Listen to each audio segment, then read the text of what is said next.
Même, bon, ça, peut-être qu'on n'a pas encore toutes les preuves, même l'homonyme, le Congo-Brazza, on dit aussi qu'il est dedans. Bon, mais pour l'instant, c'est le principal ou le premier, c'est l'État voyou du Rwanda. C'est lui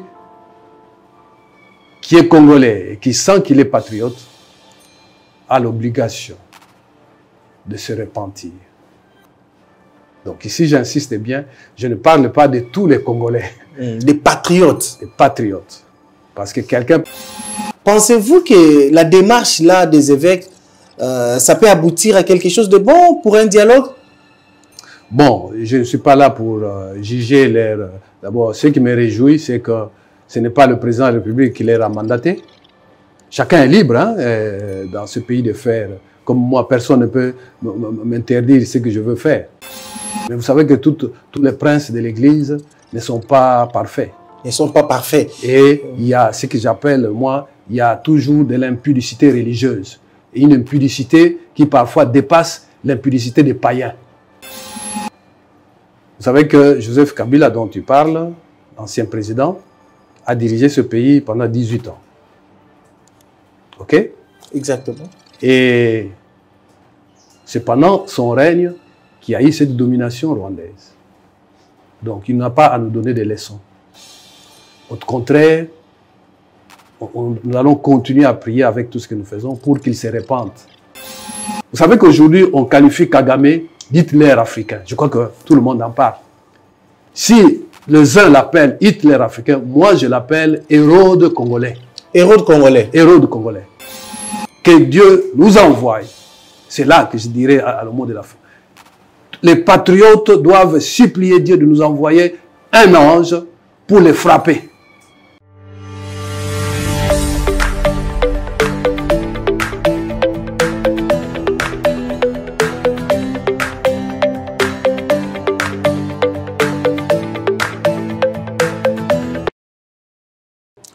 Mesdames, Messieurs, c'est un réel plaisir d'être là toujours devant vous pour vous présenter cette émission. Aujourd'hui, nous avons le réel plaisir de recevoir le professeur Emmanuel Nona. Il est professeur à l'Université pédagogique nationale. Il est aussi évangéliste, l'homme de Dieu. C'est avec lui que nous allons essayer de cortiquer l'actualité et puis, pourquoi pas, de parler de tout ce qui se passe dans l'Est de la RDC. Nous avons choisi un thème pour vous. Comment réactiver le front spirituel pour gagner cette guerre dans la partie est de notre pays. Professeur, bienvenue. Merci beaucoup. Voilà, professeur, nous commençons directement avec notre première question. Comment qualifiez-vous cette guerre qui nous est imposée par le Rwanda? Merci encore pour l'invitation qui m'est faite. Vous savez que cette guerre qui nous est imposée, je la qualifie de guerre charismatique. Pourquoi je la qualifie de guerre charismatique? Parce qu'il y a plusieurs fronts dans cette guerre. Et aujourd'hui, vu le temps que nous avons, nous ne parlerons que du front spirituel. En réalité, il y a, selon moi, il y a 7 principaux fronts dans une guerre charismatique. Il y a le front diplomatique qui est mené dans notre pays et qui marche bien qu'il faut encore aussi réactiver ce front. Mais ici, je ne viens pas pour parler du front diplomatique. Il y a le front militaire avec nos FARDC et les Wazalendo, les patriotes Wazalendo. Il y a le front médiatique que vous, les médias, faites aussi, avec le ministre Mouyaya qui fait bien son travail. Il y a le front économique, il y a le front judiciaire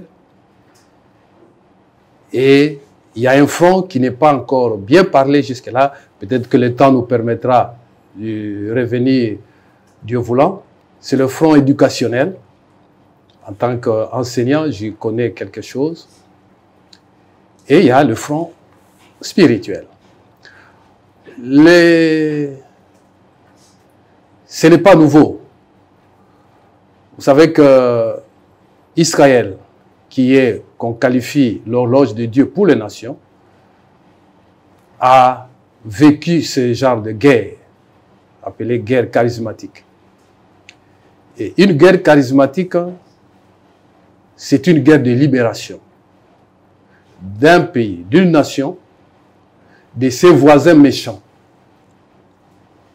Et Israël, même jusqu'à aujourd'hui, continue à le vivre. Et dans ce temps-là, si vous lisez, pour ceux qui lisent les Saintes Écritures, dans les livres des juges, on en parle beaucoup. Et là, Israël était confronté à des voisins méchants. Et il fallait mener une guerre charismatique. Donc, une guerre charismatique est avant tout une guerre de libération. Et aujourd'hui, chez nous, avec ce qui nous est imposé comme guerre, c'est véritablement une guerre charismatique. Parce que ceux qui nous agressent, ceux qui nous font la guerre, ce sont nos voisins. Pour l'instant, il y a un voisin qui est détecté. Vous parlez de Paul Kagame? Non, je parle d'un pays. Le Rwanda. Un État voyou. Le Rwanda. Un État voyou. Oui, qui est dirigé par Paul Kagame. Qui est dirigé pour l'instant par Paul Kagame. Mais il y a d'autres voisins qui se cachent encore. Mais pour l'instant, c'est le Rwanda qui est visé. Mais il y en a d'autres. Peut-être que le temps nous permettra, parce que hier, le Rwanda s'est caché beaucoup. Mais aujourd'hui, grâce à la diplomatie agissante, le Rwanda aujourd'hui est mis à nu comme le véritable ou le principal agresseur. C'est vrai qu'il y a d'autres, le temps nous donnera raison, il y a d'autres États voisins qu'on ne peut pas citer ici, qui se cachent encore et qui sont dans cette guerre charismatique. On parlerait de l'Ouganda aussi. C'est possible. C'est possible. Parce que c'est connu déjà aussi que l'Ouganda agresse aussi la RDC. C'est possible. En dehors de l'Ouganda, on peut parler aussi du Sud-Soudan. Voilà par exemple. Et on dit même, bon ça, peut-être qu'on n'a pas encore toutes les preuves, même l'homonyme, le Congo-Brazza, on dit aussi qu'il est dedans. Bon, mais pour l'instant, c'est le principal ou le premier, c'est l'État voyou du Rwanda. Et pourquoi vous qualifiez ça d'une guerre charismatique? Bon, le mot, comme je l'ai dit, tu l'as dit d'ailleurs, je suis un évangéliste, je l'ai trouvé dans les Saintes Écritures, dans les livres des juges, avec le cas de l'État d'Israël. Et on parlait que c'est une guerre charismatique. Et Dieu, pendant ce temps-là, c'est comme ça que nous venons parler aujourd'hui, comment, avec le front spirituel, comment, pour le cas de notre pays, comment on peut réactiver ces fronts et gagner cette guerre à l'est du pays. Donc vous croyez qu'on peut gagner ça, cette guerre? Je suis très, très certain. Comment? Prouvez-nous. Vous êtes aussi évangéliste et puis scientifique. Alors, je crois que quand on va y entrer dans le vif, tu m'as dit, dans une guerre charismatique, il y a cet aspect de l'Esprit de Dieu. Parce qu'en Israël, par exemple, Dieu a utilisé des hommes qui étaient conduits par l'Esprit de Dieu. Parce que charismatique vient de charisme, qui signifie, qui est lié à l'Esprit. Et ces gens-là, de ce temps-là, Dieu utilisait des hommes en envoyant son Esprit.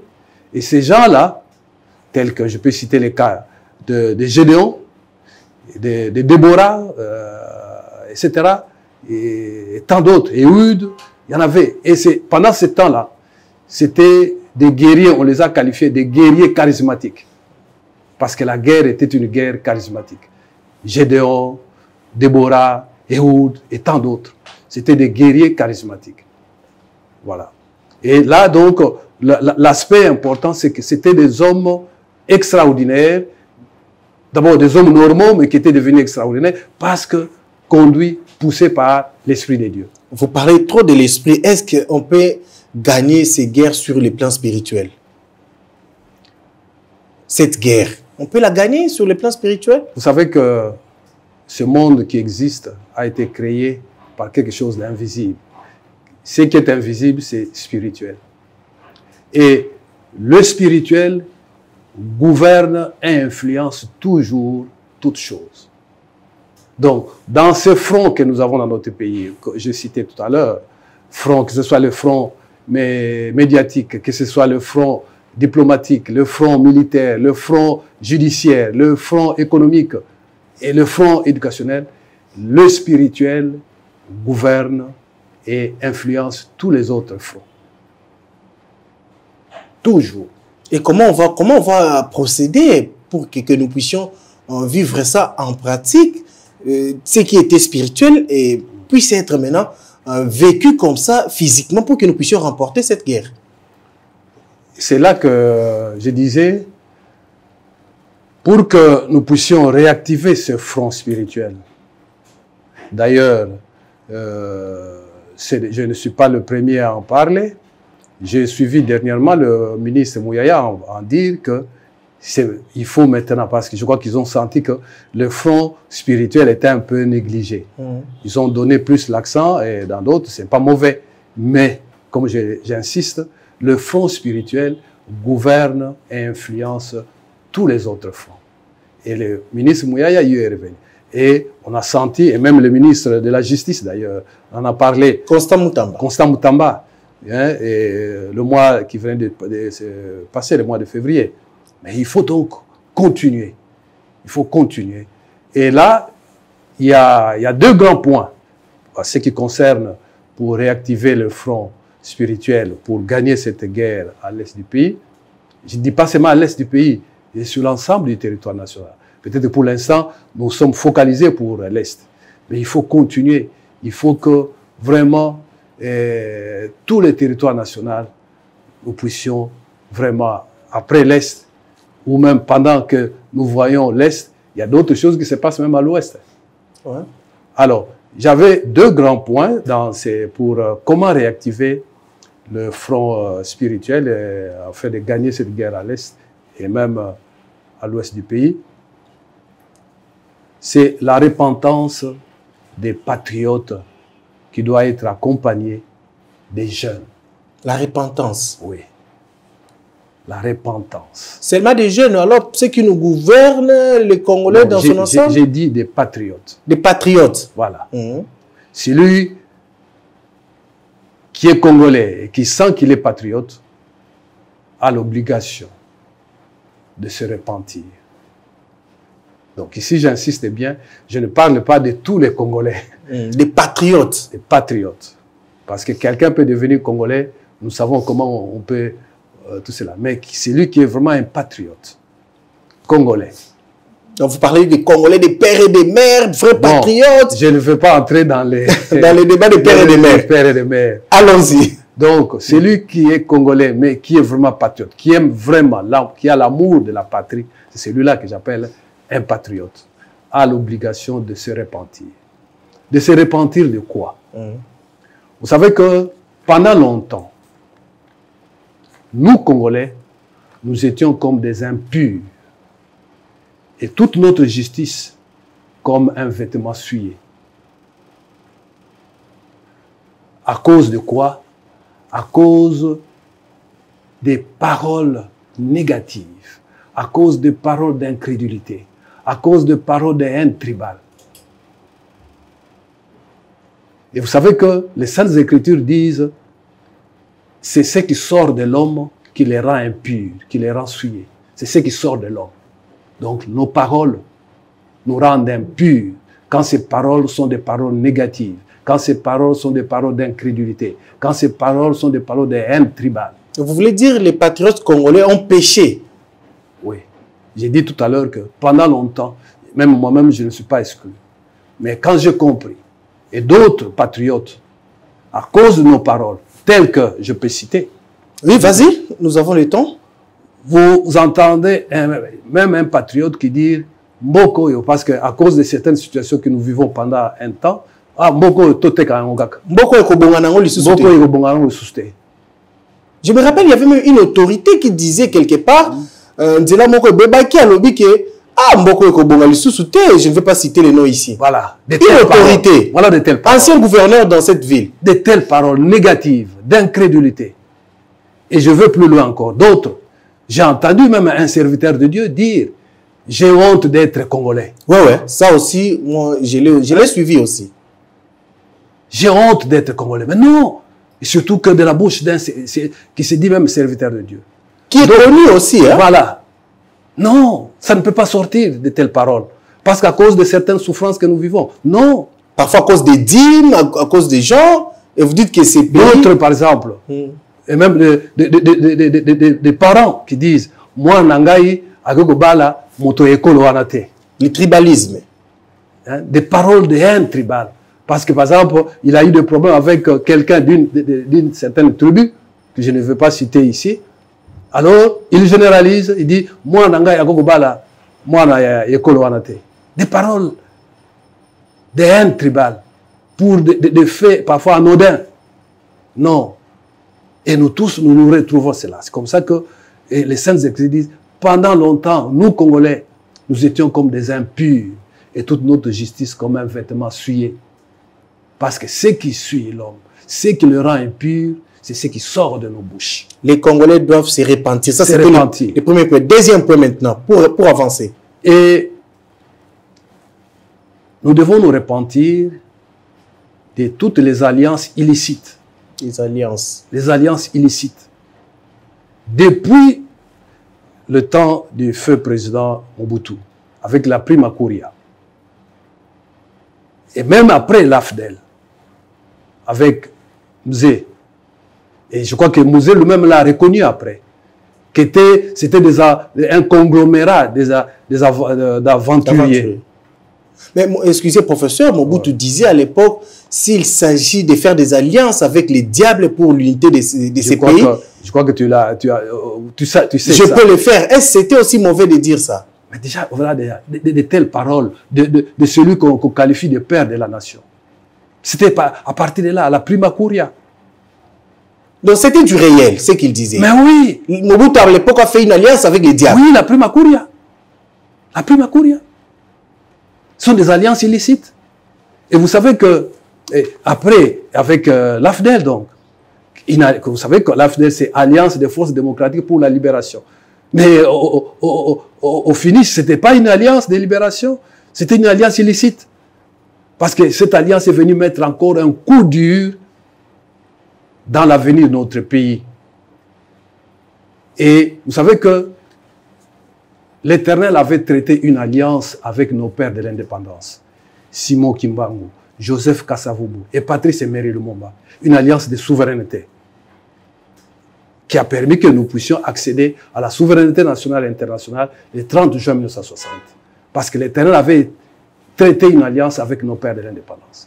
Et avec l'AFDEL, ça a commencé donc avec la Prima Curia avec Mobutu, et l'AFDEL est venu enfoncer, briser cette alliance-là que Dieu avait traitée avec nos pères de l'indépendance. Et cela a occasionné la colère de Dieu. Cela a occasionné la colère de Dieu, et Dieu nous a rejetés, nous a abandonnés, nous a presque abandonnés, pas totalement, presque abandonnés en nous livrant à nos voisins. Et voilà que pendant 18 ans, de 2001, et Dieu permettra que Mzé parte parce que lui-même, avec l'alliance qu'il avait faite, il a vu qu'il est... L'alliance qui nous avait amené des Rwandais ici, les Rwandais ont fait des massacres. Voilà. Et Dieu, dans sa colère, nous a livrés pendant 18 ans, de 2001 à 2018, sous la domination rwandaise. On avait un chef d'état-major rwandais ici et puis dans son pays, James Kabarebe, qui dirigeait l'armée congolaise à l'époque. Tu le sais très bien. Mais pendant 18 ans, de 2001 à 2018, avec le président Joseph Kabila, nous étions sous la domination rwandaise. Exactement. Dieu a permis cela, même si ce n'était pas sa volonté. À cause de sa colère, l'alliance que nous avons brisée, que l'AFDEL est venu enfoncer totalement, Dieu, dans sa colère, et heureusement que la colère de Dieu dure un instant, mais sa miséricorde durera toujours. Sa miséricorde durera toujours. Voilà. Et le deuxième point, après la repentance, qu'est-ce qu'il faut faire encore?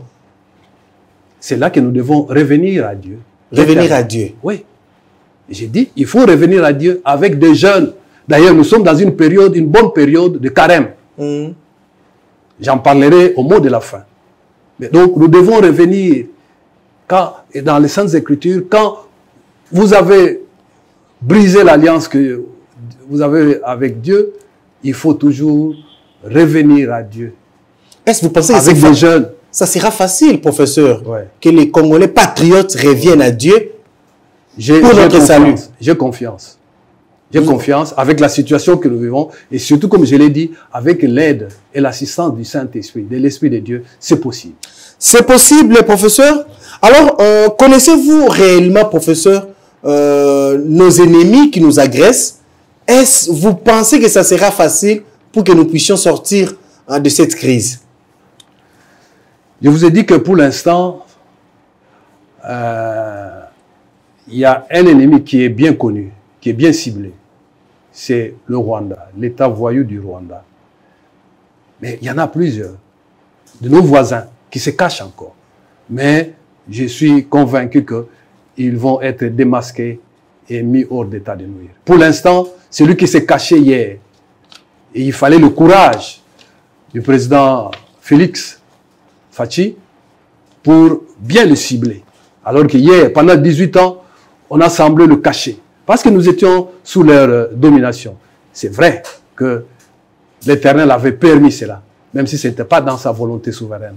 Est-ce que vous croyez réellement à ce gouvernement et à la gestion des Fachi pendant cette période? Vous savez que, comme je l'ai dit, pendant 18 ans, de 2001 à 2018, Dieu a permis que nous soyons sous domination-là. Mais il y a un temps, comme je dis, la colère de Dieu dure un instant. L'avènement du président Félix-Antoine Tshisekedi, et c'est un temps de libération de cette domination rwandaise. Et tout ne va pas se faire avec une baguette magique, mais c'est un temps où nous devons rechercher à sortir de cette domination. Voilà. Et comme je l'ai dit, donc, il y a les vrais patriotes doivent revenir à Dieu avec des jeunes, supplier Dieu pour qu'il puisse nous pardonner de tout ce que j'ai dit là, des paroles qui ne servent à rien encore, des alliances où on doit mettre fin, et que les conséquences de toutes ces alliances-là. Vous savez que quand, ce n'est pas le jour où tu as mangé un crapaud que tu sentiras légal te sortir. Tous ces méfaits, toutes ces alliances depuis Mobutu, depuis Musée, les conséquences, nous les vivons très, très maintenant. Hein? Ouais, les conséquences. Mais il faut mettre fin à cela. Et Dieu veut mettre fin à cela. Et c'est maintenant, nous, à jouer notre part. Nous devons revenir à lui. C'est lui l'Éternel des armées. C'est lui le Seigneur des armées. Il est capable. Et nous devons revenir à lui. Le secours de l'homme n'est que vanité. Oui, on peut nous venir en aide, mais c'est pour un temps. Comme les autres nations qui nous viennent en aide. Tout cela, parfois ils hésitent même. L'Afrique du Sud a dit qu'il va rester avec nous jusqu'à la fin de cette crise. Le secours de l'homme n'est que vanité. Donc on doit compter sur nous-mêmes. Sur nous-mêmes avec l'aide de Dieu. Avec l'aide et l'assistance de l'Esprit de Dieu. On doit être très, très, très... Mais professeur, est-ce que vous croyez réellement, quand vous avez parlé de l'alliance, que nos autorités, parfois il y en a ceux qui sont jusqu'à ce jour dans ces alliances, est-ce qu'ils vont accepter d'abandonner pour que Dieu revienne pour appliquer maintenant des grandes choses, des merveilles dans ce pays? Vous savez que ce n'est pas la force de l'homme. Il faut une force, comme j'ai dit, il faut une force spirituelle. Il faut, nous, c'est là que je dirais, par exemple, à la fin, quand j'ai donné le mot de la fin. Vous savez que toi et moi qui connaissons cela, nous devons aider d'autres patriotes qui résistent encore, pour que la force de l'Esprit de Dieu le pousse à abandonner. Oui, ce n'est pas facile, hein? Non. Ce n'est pas facile. Ce n'est pas la force de l'homme qui va te dire d'abandonner ceci. Il faut une force spirituelle. Voilà, on va évoluer. Le chef de l'État, Félix Tshisekedi, parle de l'unité pendant cette période. Il a d'ailleurs parlé d'un gouvernement de cohésion nationale. Il a tendu la main à l'opposition, à tout le monde. Qu'en pensez-vous par rapport à ce que les chefs de l'État pensent? C'est une bonne chose, mais je dois vous dire que on ne peut pas bâtir une nation sans l'unité nationale. Pourquoi Mobutu avait réussi, bien que il ne faut pas rechercher l'unité parce que c'est moi, il faut... non, non. Le fondement pour bâtir une nation, c'est l'unité nationale. Il faut la sauvegarder, il faut la rechercher. Donc, ce n'est pas mauvais, et parce que nous sommes dans une étape, comme je l'ai dit, nous sommes en train de sortir de cette domination rwandaise et nous devons rebâtir le pays. Et pour rebâtir le pays, vraiment, il faut l'unité nationale. Il faut l'unité nationale. Il faut l'unité nationale. Mais les évêques, quant à eux, les évêques protestants, catholiques, ils pensent qu'il faut un dialogue. Ils sont en train même de sillonner par-ci, par-là. Ils étaient à Goma, Rwanda, Ouganda. Ils ont eu même à échanger avec celui qui agresse les pays aujourd'hui, Corneille Nangaa et son équipe. Pensez-vous que la démarche là des évêques, ça peut aboutir à quelque chose de bon pour un dialogue? Bon, je ne suis pas là pour juger leur... D'abord, ce qui me réjouit, c'est que ce n'est pas le président de la République qui les a mandatés. Chacun est libre hein, dans ce pays de faire. Comme moi, personne ne peut m'interdire ce que je veux faire. C'est une action personnelle. Ça d'ailleurs, ce n'est pas pour toutes les églises. C'est l'église catholique et l'église protestante. Et dans notre pays, il n'y a pas seulement l'église catholique et l'église protestante. Ce qu'ils font là n'engage qu'eux-mêmes. Et en plus, je vais ajouter, vous savez que, j'en parlerai peut-être encore au mot de la fin, vous savez, je respecte, je les appelle les princes de l'Église, que ce soit de telle dénomination ou telle autre, ce sont des princes de l'Église. Mais vous savez que tous les princes de l'Église ne sont pas parfaits. Ils ne sont pas parfaits. Et il y a ce que j'appelle, moi, il y a toujours de l'impudicité religieuse. Et une impudicité qui parfois dépasse l'impudicité des païens. Donc, je ne veux pas entrer en profondeur. Il y a des princes de l'Église qui sont dans l'impudicité religieuse, qui dépassent l'impudicité des païens. Ça, c'est trop fort, professeur. Voilà. Donc, avant de prendre ferme. Parce que nous sommes en train de chiter, avant de prendre votre message de la fin. Joseph Kabila, l'ancien président, est sorti de son silence. Il pense que tous les groupes armés des pays étrangers qui soutiennent la RDC doivent rentrer dans leur pays. Il pense que le combat du M23, c'est un combat légitime. Votre réaction? Bon, je l'ai dit que,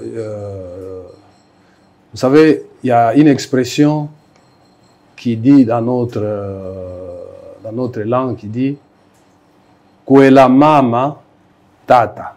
Vous pouvez interpréter en français pour les autres. Celui qui épouse ma mère, c'est mon père. OK? Et moi, en tant que patriote, ma mère, c'est la mère patrie. Et le père, c'est le père de la nation. Vous savez que Joseph Kabila, dont tu parles, l'ancien président, a dirigé ce pays pendant 18 ans. OK? Exactement. Et c'est pendant son règne qu'il y a eu cette domination rwandaise. Donc, il n'a pas à nous donner des leçons. Au contraire, nous allons continuer à prier avec tout ce que nous faisons pour qu'il se répande. Lui aussi doit se repentir. Mais il n'a pas à donner des leçons. Parce qu'il était un instrument dans cette domination rwandaise. C'est un instrument dans cette domination rwandaise. Donc il n'a pas à nous donner des leçons. Au contraire, il doit se repentir. Voilà. Merci, professeur. Nous sommes arrivés à la fin. Non, non, vous avez normalement ajouté, vas-y. J'avais dit qu'il y avait deux points. Voilà. Le deuxième point, c'était lequel? Le premier point, c'était donc se repentir et revenir à Dieu avec des jeunes. Mais le deuxième, c'est quoi? C'est l'accélération de la mission des anges. L'accélération. Oui. De la mission des anges. Vous êtes aujourd'hui vraiment spirituel, hein? Ah oui, parce que c'est le front spirituel. C'est le front spirituel et je suis un évangéliste, comme tu l'as dit. Donc, l'accélération de la mission des anges de Dieu, non seulement à l'est du pays, mais aussi à l'ouest du pays. Les anges de Dieu. Ça va nous aider à résoudre cette crise. Oui. Vous savez que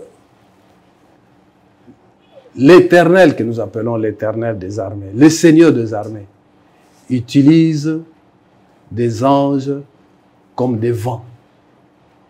C'est dit dans les Saintes Écritures. Dans ce qu'il fait là, nous ne voyons pas Dieu, mais Dieu agit. Et il utilise des anges qui sont des êtres spirituels. Il utilise des anges et ces anges sont souvent accompagnés des armes inouïes, redoutables. Vous savez que nos ennemis utilisent toutes sortes d'armes. Hein? Ouais. Le Rwanda en particulier, et d'autres qui se cachent, utilisent toutes sortes d'armes. Ils utilisent même ce qu'on appelle des hirondelles. Tu as déjà entendu hirondelles? J'ai entendu parler des filles hirondelles voilà. que Kagame utilisait pour espionner certaines autorités congolaises. Des Rwandaises séduisantes. Et pendant longtemps, ils ont pu infiltrer dans toutes nos institutions. Dans nos différents services. Différents services, des hirondelles. Voilà. Mais Dieu est capable, si nous revenons à lui, envoyer ses saints anges et qui seront accompagnés des armes plus sophistiquées que ces hirondelles. Plus sophistiquées, parce que les Saintes Écritures disent quelque part, eux s'appuient sur leurs chars, sur leurs chevaux. Mais nous devons nous appuyer sur l'Éternel des armées. L'Éternel des armées. Des armées. Qui met fin au combat. Voilà. Il est capable de mettre fin. Et déjà, les signes, nous le voyons déjà. Même sur le plan diplomatique, il y a des bons signes. Hein? Parce que c'est maintenant, il y en a des patriotes qui, l'Esprit de Dieu est en train de secouer. Et les autres fronts prennent encore une certaine ampleur.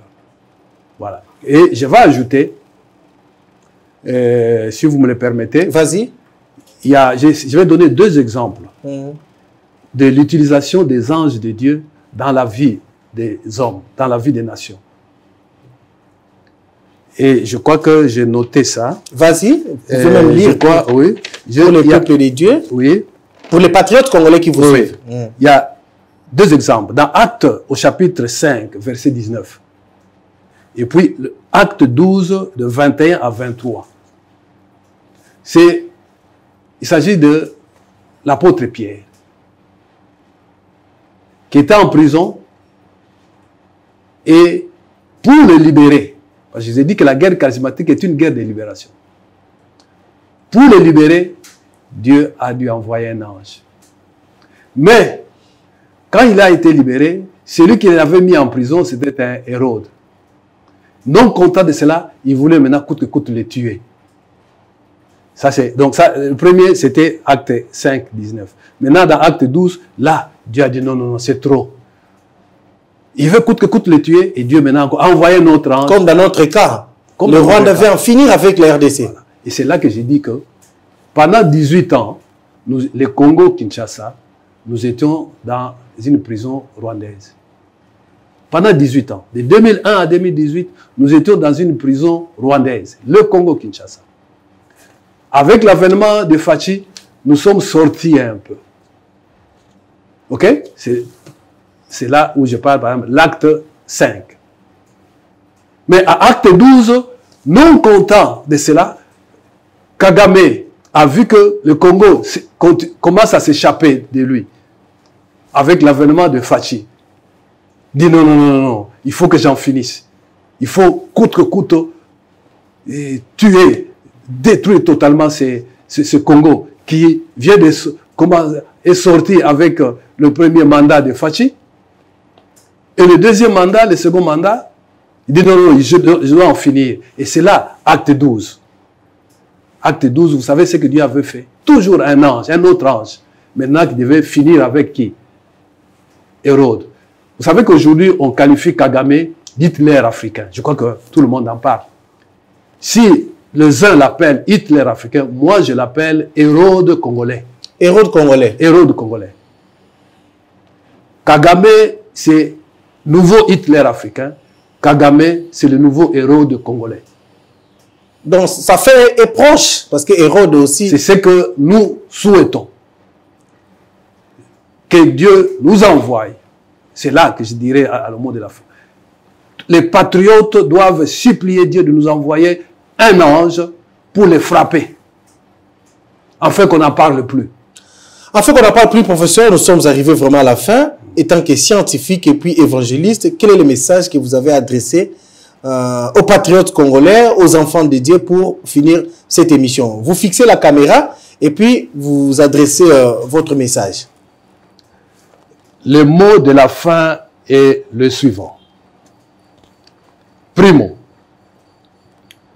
je demande à tout patriote épris de paix et de justice d'observer un jeûne séquentiel dans la semaine du 17 mars au 23 mars 2025.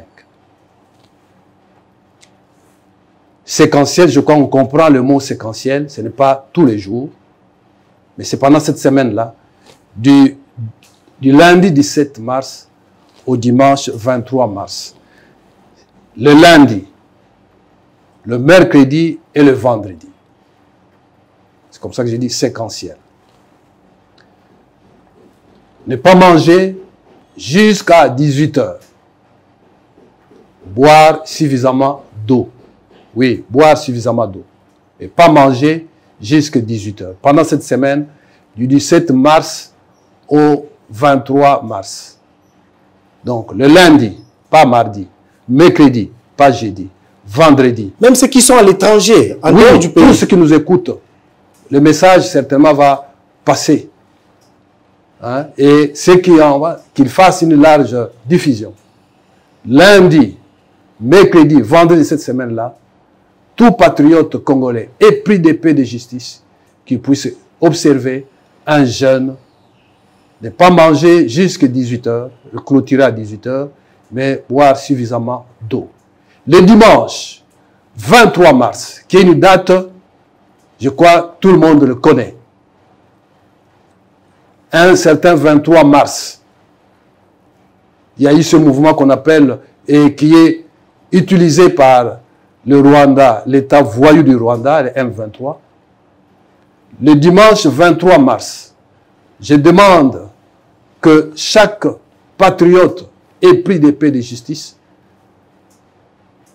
dans nos églises, dans nos mosquées, de s'habiller en blanc comme marque de l'accélération des anges de Dieu. Dieu, quand il a envoyé, quand vous lisez les Saintes Écritures, la tenue blanche caractérise les anges. Donc, le dimanche 23 mars 2025, que tout patriote puisse s'habiller en blanc dans les églises et dans les mosquées. Segundo,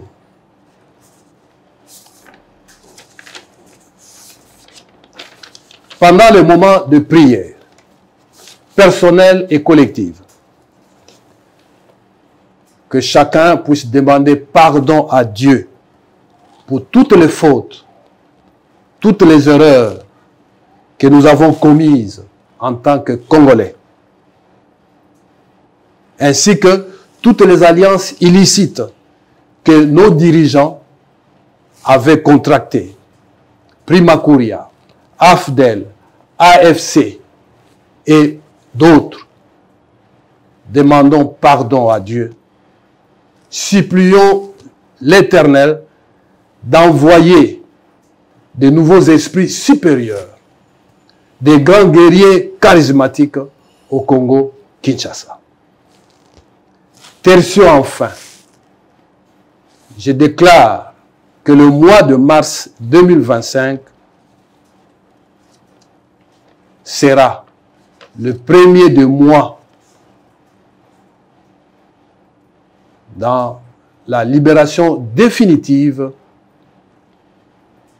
de notre pays. Non seulement de nos voisins méchants, mais aussi de toute domination étrangère.